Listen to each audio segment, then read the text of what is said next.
ก็พบเจอดอกไม้งามๆก็นำมาฝาก FC ทุกท่านเนาะ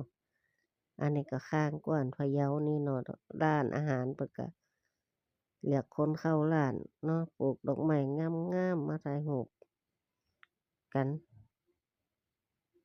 มาถ่าย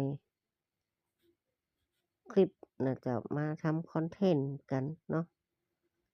ว่ากันไปเนาะความสุขดอกไม้เนี่ยก็เป็นความสุขทางตาทางใจ